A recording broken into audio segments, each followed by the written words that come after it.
First Contact and Invasion. Supreme Commander Krexlar stood tall on the bridge of the inevitable Dominion, his six-fingered hands clasped behind his back as he surveyed the holographic display of the small blue-green planet before him. His leathery gray skin wrinkled around his four eyes as they blinked in sequence, a sign of anticipation among the Varnthi. Behind him stood 5,000 warships, each carrying 200 assault cruisers.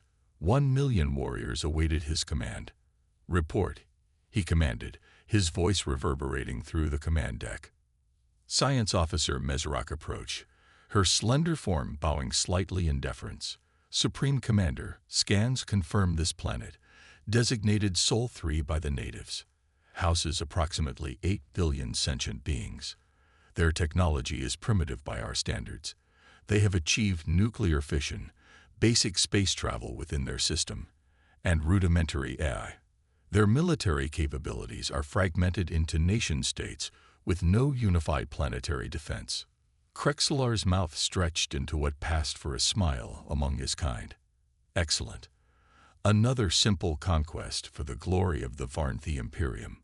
Their resources will serve us well, and any survivors will make adequate labor units.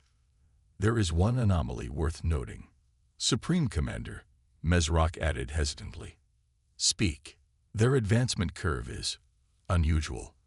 They've progressed from primitive agriculture to space travel in less than 10,000 years. Our predictive models suggest this is approximately 8 times faster than the galactic average for intelligent species." Krexlar dismissed this with a wave. "Irrelevant. Fast learners make efficient servants. Prepare the invasion force. We will begin with a demonstration of power.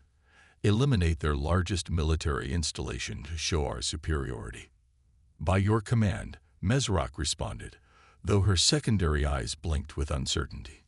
Tactical Officer Drestar stepped forward. "Supreme Commander, I've identified their primary military command in a region called Pentagon. Shall we target it first?" "Proceed." Captain Eliza Reeves yawned as she stirred her coffee in the mess hall of the U.S. Defiance. At 38, she'd spent nearly half her life in naval service, eventually commanding one of America's newest stealth destroyers. Her short, salt and pepper hair framed a face weathered by years at sea, but still animated by intense green eyes that missed nothing. "Captain, you're needed on the bridge," came the urgent voice of her XO over the intercom. Reeves abandoned her coffee and moved swiftly through the corridors. The tension aboard ship was palpable as she stepped onto the bridge. "Status report," she commanded. Lieutenant Commander Jackson turned from his console, his dark face ashen. "Captain, NASA and NORAD are reporting. Objects entering Earth's atmosphere. Thousands of them. They're not satellites or meteors. They're decelerating." Reeves' mind processed this information with practiced calm. "Show me." The main screen displayed a pattern of heat signatures descending through the atmosphere in perfect formation. "We're receiving emergency broadcasts from every major military on the planet," Communications Officer Chen reported. "The Pentagon was just. It's gone, Captain. Some kind of energy weapon from orbit. Washington, D.C. is in chaos." Reeves felt her heart pound, but kept her voice steady. "Battle stations. Activate stealth systems and prepare all defensive capabilities. This is not a drill." As alarms blared throughout the ship, Reeves opened a secure channel to the remaining naval command. "This is Captain Reeves of the U.S. Defiance. We are witnessing what appears to be an extraterrestrial invasion force. I am initiating Protocol Omega." Protocol Omega was theoretical, a response to first contact with hostile alien forces. It had been developed as an academic exercise rather than a real contingency plan. Now it was their only playbook. Within hours, Earth's major military installations were in ruins. The alien vessels moved with precision, targeting defense systems, communication networks, and command centers. Civilian casualties were limited. The aliens seemed to want the planet intact. In orbit, Supreme Commander Krexlar received the reports with satisfaction. "As expected, their resistance is minimal. Prepare ground forces for the occupation phase.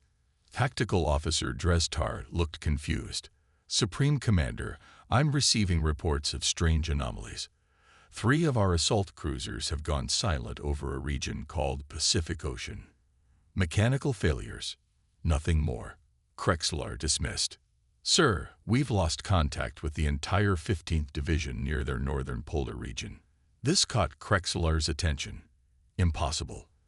That's 500 assault craft. Verify your data. Verified. Supreme Commander. They've simply disappeared. Captain Reeves stood in the makeshift command center established in an abandoned mine shaft in Colorado. Around her gathered the surviving military leaders from a dozen nations, former enemies now united by a common threat. The aliens have overwhelming numerical superiority, said General Zhang of the Chinese Army. Conventional warfare is suicide. Then we don't fight conventionally, Reeves countered. Their technology is advanced, but they're following predictable military doctrine, targeting what they perceive as command and control, expecting centralized resistance. She pointed to the global holographic display showing alien positions. But look here and here. They're confused by our asymmetric response. They don't understand why Navy ships are appearing where satellites don't detect them, or why fighter jets are launching from civilian airfields. Russian Admiral Petrov nodded grimly. The stealth technology your country has been developing. It works against their sensors. To an extent, Reeves confirmed. And we found they have a significant blind spot in their sensor array when approaching from beneath. Their ships are designed for space combat, not submersible threats.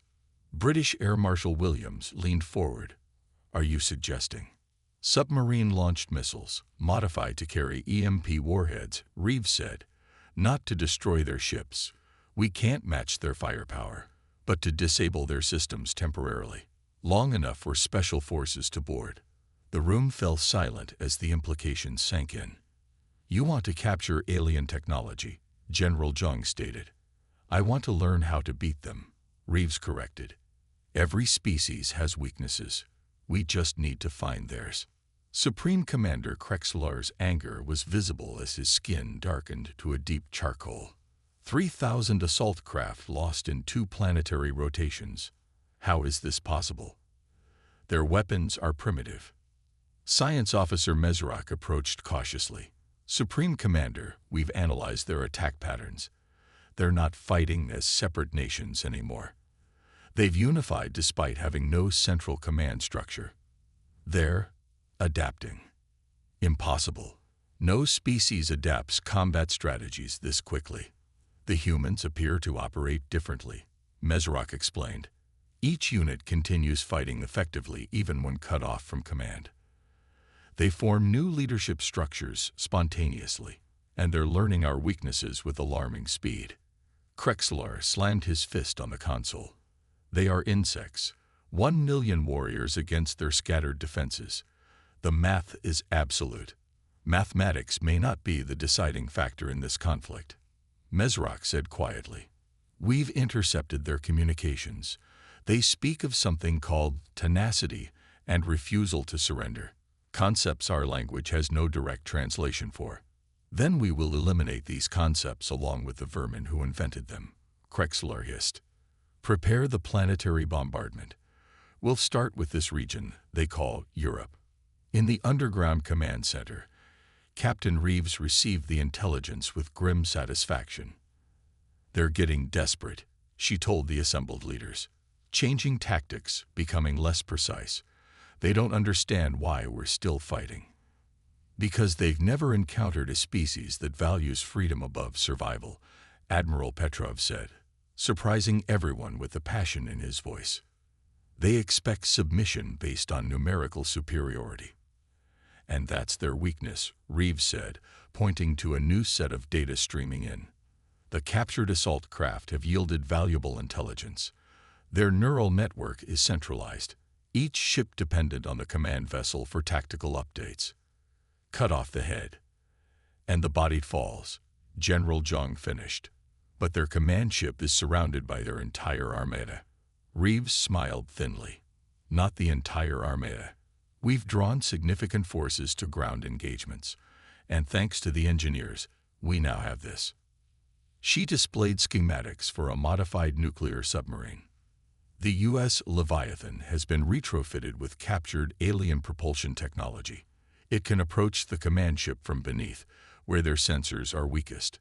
A small team boards, uploads this virus to their network, and their entire command structure collapses. Who would lead such a mission? Air Marshal Williams asked. Reeves straightened her uniform. I will. As the Leviathan silently approached the alien command ship, Reeves checked her equipment one final time. Beside her, a multinational team of Special Forces operators prepared for the most important mission in human history. 2 minutes to contact, the submarine commander announced. Reeves looked at the determined faces around her. Remember, we're not just fighting for our countries or even our planet. We're fighting for the right of humanity to determine its own future. They outnumber us, they outgun us, but they underestimate us, and that will be their downfall. The submarine locked onto the alien vessel's hull with barely a tremor. Cutting begins now, the engineer reported as specialized equipment began creating an entry point. On the bridge of the inevitable Dominion, Supreme Commander Krexler was preparing the final assault when alarms suddenly blared. Hull breach in Section 14. An officer reported in panic. Impossible, Krexler snarled. Nothing could approach without detection. But as security feeds showed humans in environmental suits swarming through the breach, Krexler felt something new, something the Varnthi rarely experienced. Fear. Turning point and resolution. Grand strategist, Vorthal entered the command chamber of the inevitable Dominion with deliberate steps. As the highest-ranking military theorist of the Varnthi Imperium, he had been transmitted across 20 light-years via quantum entanglement when reports of the invasion's unexpected complications reached the homeworld. His ancient form, bearing ceremonial scars from 100 conquered worlds, commanded immediate respect. Supreme Commander, he acknowledged with a curt nod to Krexler, who appeared visibly relieved at his arrival. Grand Strategist, your wisdom is most welcome, Krexler responded. These humans defy conventional warfare doctrine. We have lost 20% of our invasion force to a species that has barely mastered atomic energy. Vorthal's 4 eyes narrowed as he studied the tactical displays. Show me everything. Hold nothing back. For the next hour, he absorbed the battle reports, sensor data, and captured human communications. The command staff remained silent as the legendary strategist processed information at a speed that made even their advanced minds seem sluggish. Finally, he spoke. I have seen this pattern only twice in my 3,000-year career. Both times, the Imperium was forced to withdraw. The admission sent shockwaves through the command chamber. The Varnthi never withdrew. Impossible, Krexler protested. We outnumber them 100 to 1. Numbers, Vorthal said slowly, are irrelevant when facing a species with distributed intelligence. Explain, demanded Krexler. The Varnthi achieve greatness through specialization and hierarchy. Each of us serves a specific function within the greater whole. It is efficient, predictable. The ancient strategist gestured to the display, showing human counterattacks across 5 continents. These humans are different. Each seems capable of leadership, innovation, and adaptation independently. When we destroy their command centers, new ones emerge spontaneously. When we jam their communications, they create new methods of coordination. Science Officer Mesrock approached cautiously. Grand Strategist, our studies show their neural architecture is unusually redundant. Their brains form new pathways when damaged, a trait reflected in their social structures. Precisely, Vorthal confirmed. They are a species evolved to survive catastrophe. Their planet's geological record shows multiple extinction events. Only the adaptable survived. He turned to Krexler. This invasion was a grave miscalculation. Captain Reeves moved swiftly through the alien vessel's corridors, her team dispatching Varnthi security forces with practiced efficiency. The alien technology surrounding them was beyond anything humanity had developed, Yet the Varnthi themselves seemed surprisingly vulnerable in close-quarters combat. "They're not used to fighting for their lives," observed Commander Zhao of Chinese Special Forces as they secured another junction. "Their species has been dominant for too long." Reeves nodded grimly. "Complacency is a luxury we humans have never had." Their objective, the ship's central neural network hub, lay 3 levels deeper. Intelligence gathered from captured vessels indicated that from there, they could upload a virus that would sever the command ship's control over the invasion force. 5 minutes until they bypass our jamming signals," warned Lieutenant Rodriguez, monitoring their specialized equipment. "After that, we'll have company." "Then we move faster," Reeves ordered, leading her team toward the central elevator shaft. As they descended, Reeves reflected on the journey that had brought her here. 3 months ago, she had been commanding a naval vessel, concerned with earthly geopolitics. Now she was infiltrating an alien warship, humanity's future hanging in the balance. The elevator doors opened to reveal a vast chamber pulsing with blue-green light, crystalline structures arranged in patterns incomprehensible to human minds stretched in all directions. There, Rodriguez pointed to a central interface. "That's our target." As they moved forward, a voice spoke, not aloud, but directly in their minds. "Fascinating. You've come in person, rather than sending automated weapons." The team raised their weapons as a Varnthi figure materialized before them, older than any they had encountered, bearing elaborate markings on its gray skin. "I am Grand Strategist Vorthal." The alien introduced itself, "and you must be the humans who refuse to calculate the odds." In the underground command center on Earth, military leaders watched with growing concern as contact with Reeves' team was lost. "It's been 40 minutes, General Zhang noted grimly. "We must assume the mission failed." Admiral Petrov shook his head. "Not yet. The electromagnetic interference from the alien command ship makes communication impossible. We wait for the signal." "And if it doesn't come?" asked Air Marshal Williams. "Then we proceed with Operation Last Light," Petrov replied grimly. "Every remaining nuclear weapon launched simultaneously. We may not win, but neither will they have a planet worth conquering." The assembled leaders fell silent. Humanity's final option was mutual destruction, a concept that had defined their nuclear age, now expanded to include an interstellar enemy. On the alien command ship, Reeves maintained eye contact with the Grand Strategist, her weapon unwavering. "You've been expecting us," she stated. "I calculated an 87% probability of a direct assault on our command functions," Vorthal confirmed. "Though I admit I underestimated your ability to approach undetected." "Then you know why we're here. To sever our control network and throw our forces into disarray." The ancient alien stepped closer, seemingly unconcerned by the weapons aimed at his vital organs. "A sound tactic. But before you proceed, I offer an alternative." Reeves' eyes narrowed. "We're not interested in surrender terms."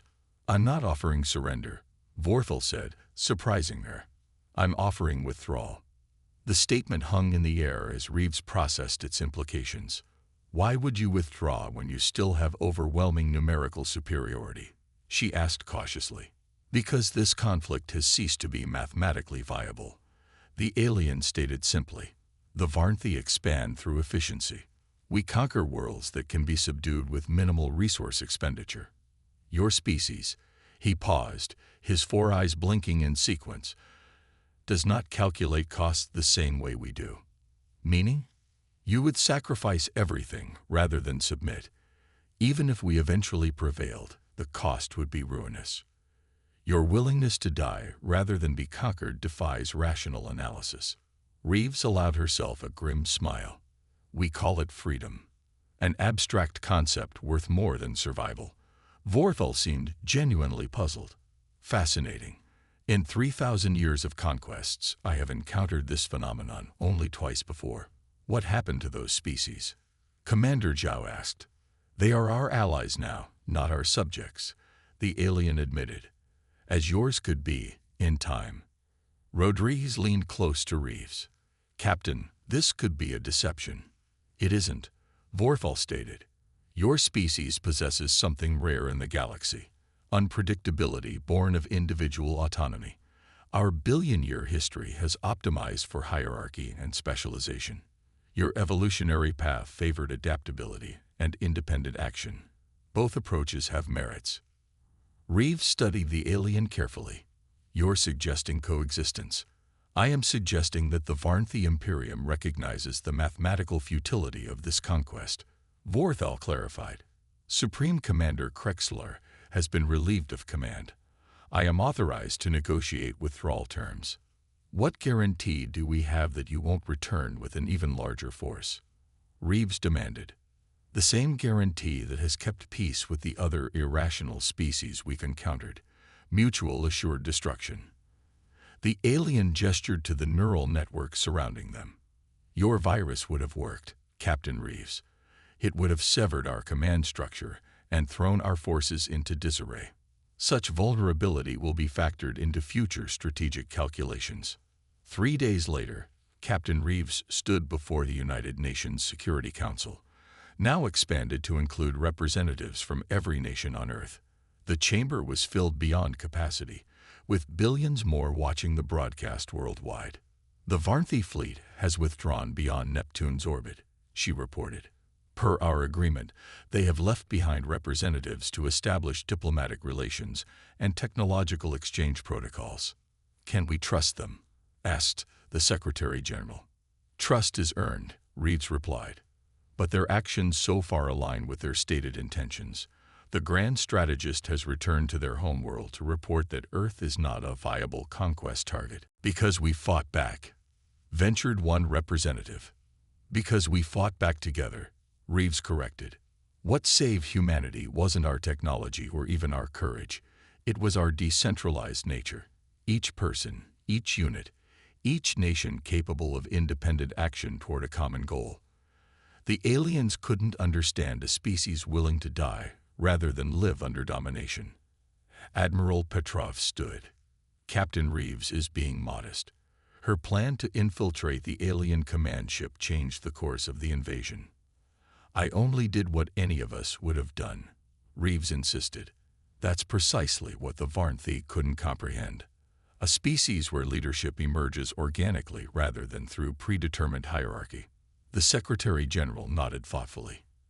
And now we find ourselves suddenly part of a larger galactic community. The question becomes, what kind of member will humanity be? That's for all of us to decide, Reeves answered. But I believe the same qualities that helped us resist conquest, our adaptability, our individuality, our determination, will serve us well among the stars. 6 months later, Grand Strategist Vorthal addressed the Varnthi High Council, his weathered form standing proudly before the most powerful members of the Imperium. The human integration proceeds according to revised parameters, he reported. Their representatives have visited 7 Imperium worlds and established preliminary trade agreements with 4. And our military assessment, asked the Supreme Hierarch, oldest and wisest of the Varnthi. They remain a species unlike any other in known space, Vorthal stated. Their strength lies not in numbers or even technology, but in their chaotic, redundant approach to problem-solving. Where we see inefficiency, they see resilience. Where we value conformity, they celebrate diversity of thought. A potential threat? Another council member inquired. A potential transformation, Vorthal corrected. Already their approach to certain scientific problems has yielded solutions our specialized methodologies overlooked. Their distributed leadership model has applications even within our hierarchical society. The Supreme Hierarch's 4 eyes blinked in contemplation. You believe this encounter may change the Varnthi? I believe it already has, Vorthal answered. For 1,000,000 years, we have conquered through superior numbers and technology. The humans have taught us that some advantages cannot be quantified. He displayed a holographic image. Captain Reeves standing alongside Varnthi diplomats on Earth, the rebuilt Pentagon visible in the background. The humans have a saying, Vorthal continued. The whole is greater than the sum of its parts. They embody this principle in ways we are only beginning to understand. We outnumbered them 100 to 1, yet numbers proved irrelevant against their spirit. "And what does this mean for the future of the Imperium?" demanded a younger council member. Vorthal's ancient face formed what humans would eventually recognize as a smile. "Evolution," he said simply. "After 1 billion years of conquering, perhaps it is time for the Varnthi to learn something new. Something the humans call cooperation." As the council chamber erupted in debate, Vorthal gazed at the image of Earth rotating slowly in the holographic display. Such a small planet, he thought, to have altered the course of an interstellar empire. Not through superior force, but through the strength of its conviction that some things were indeed worth dying for. Numbers, the ancient strategist reflected, only told part of the story. The humans had taught the galaxy that lesson at the cost of millions of Varnthi lives. It was a lesson the Imperium would not soon forget.